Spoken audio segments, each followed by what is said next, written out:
Calcula el punto de congelación y el punto de ebullición de cada una de las siguientes soluciones usando los factores de Van Hoft observados en la tabla 11.6. Ok, esta es la tabla. Así que voy a copiar los factores de Van Hoft reales para no tener que tener la tabla estorbando todo el tiempo. Entonces, el primer soluto es el cloruro de magnesio. El factor de Van Hoft real es 2.7. Ya usamos el factor de Van Hoft 3 en el ejercicio anterior, así que no vamos a repetir para ese factor de Van Hoft ideal o esperado. Y para el cloruro de hierro 3, el factor de Van Hoft es de 3.4. Entonces vamos a usar esos factores de Van Hoft en lugar del número de iones que se liberarían idealmente. Nuevamente vamos a resolver esto por teoremas de álgebra y por factor de conversión químico. Entonces, como ya nos dan las molalidades, podemos pasar directamente al cálculo de las temperaturas por la metodología algebraica. Pero sí vamos a dividir eso en dos etapas, una etapa dimensional y una etapa numérica.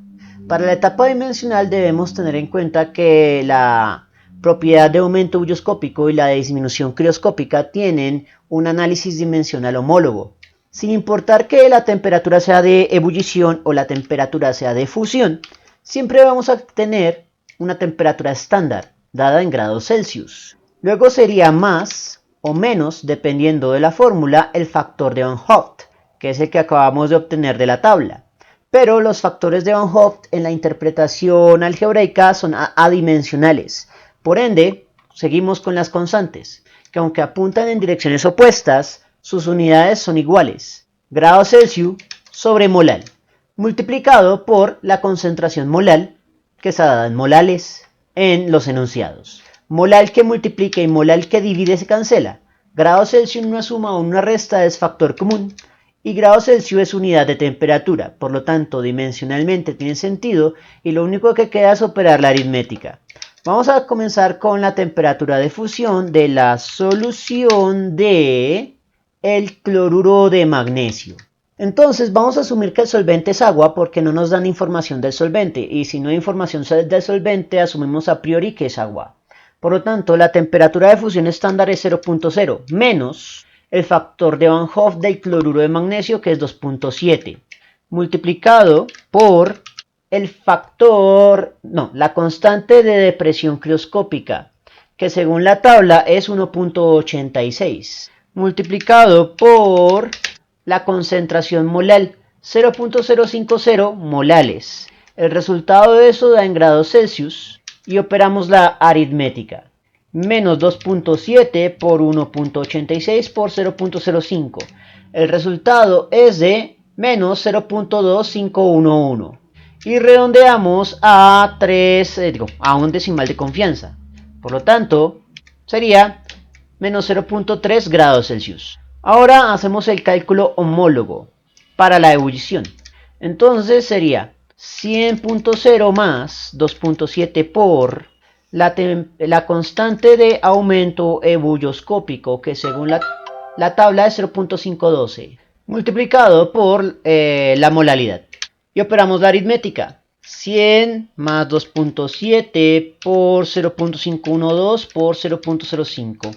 El resultado sería de 100.0691 grados Celsius, que redondeados a un decimal de confianza nos da 100.1 grados Celsius. Ahora calculamos los que corresponden al cloruro de hierro 3. Y aquí es donde aparecen las ventajas del análisis dimensional analítico.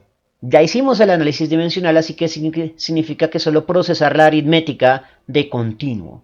Entonces, para la fusión es 0.0 menos el factor de Van Hoft, que en este caso es 3.4, por la constante por la concentración.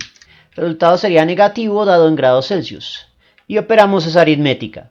3.4 por 1.86 por 0.05. El resultado sería de 0.3162, que redondeado a un decimal de confianza nos da menos 0.3 grados Celsius. Y ahora vamos con la temperatura de ebullición del cloruro de hierro 3. 100.0, la ebullición estándar del agua, más 3.4, que es el factor de Van Hoft del cloruro de hierro 3, por 0.512 por 0.05, que son iguales a los anteriores.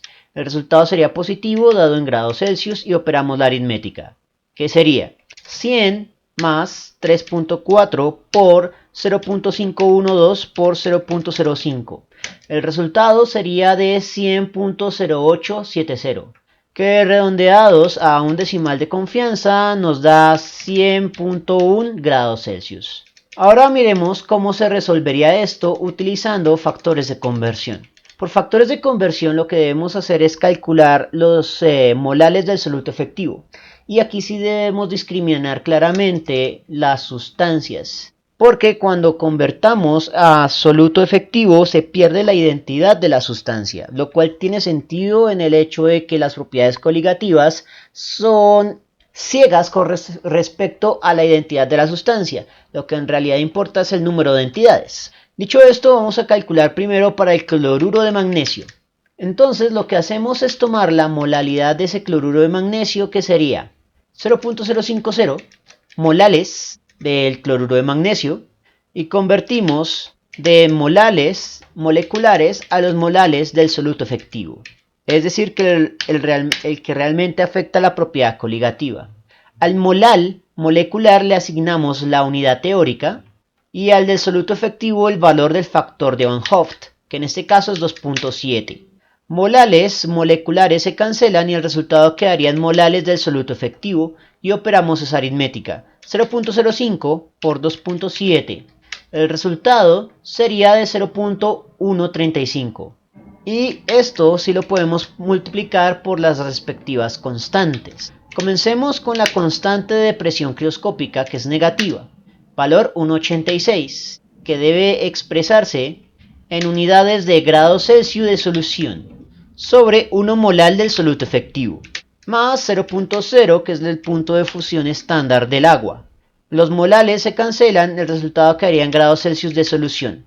Y operamos la aritmética, que sería 0.135 por menos 1.86. El resultado sería de menos 0.2511, que redondeado a un decimal de confianza nos da menos 0.3 grados Celsius, que es la misma respuesta que salía por teoremas de álgebra. Ahora vamos a calcular la temperatura de ebullición.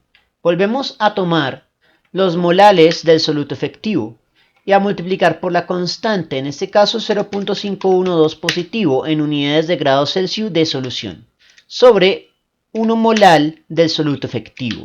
Y sumamos la temperatura de ebullición estándar, que es 100 grados Celsius de solución.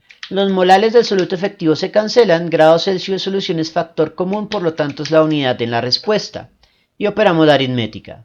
0.135 por 0.512 más 100. El resultado es 100.0691, que es el mismo resultado que se obtiene por teoremas y que redondeamos a 100.1 grados Celsius de solución. Ahora hacemos los cálculos correspondientes al cloruro del hierro 3. Nuevamente, lo primero que debemos hacer es calcular los molales efectivos.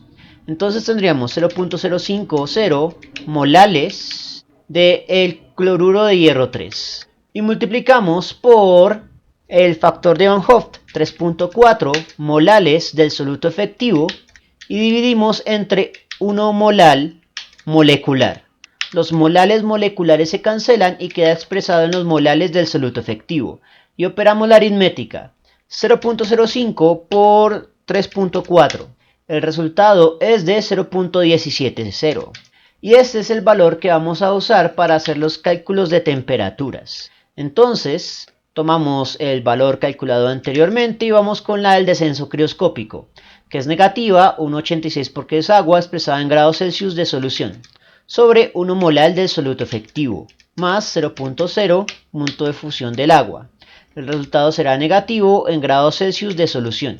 Y operamos la aritmética. 0.17 por menos 1.86. El resultado sería negativo e igual a menos 0.3162, que puede redondearse a menos 0.3 grados Celsius de solución. Y finalmente, para el último cálculo, volvemos a tomar la molalidad efectiva, En este caso multiplicamos por la constante de aumento ebulloscópico por cada molar del soluto efectivo, sumamos 100.0 punto de ebullición estándar del agua en grados Celsius de solución. Ya sabemos que el análisis dimensional nos da en grados Celsius de solución y operamos esa aritmética. 0.17 por 0.512 más 100. El resultado es 100.0870, que redondeado a un decimal de confianza nos volvería a dar 100.1 grados Celsius de solución. Por lo tanto, sin importar que hubiéramos resuelto esto empleando factores de conversión o que lo hubiéramos hecho empleando teoremas de álgebra, los resultados y las conclusiones finales son las mismas. Bien, eso fue todo por el momento. En la descripción del video voy a dejar enlaces a más ejercicios sobre la ley de presión crioscópica y la ley del aumento ebulloscópico en el archivo PDF del curso para descarga gratuita, donde encontrará también la discusión teórica y las demostraciones de las fórmulas empleadas. Si les gustó el video, no olviden suscribirse, darle like y especialmente compartirlo. Eso mantiene vivo a este canal y nos vemos en una próxima oportunidad.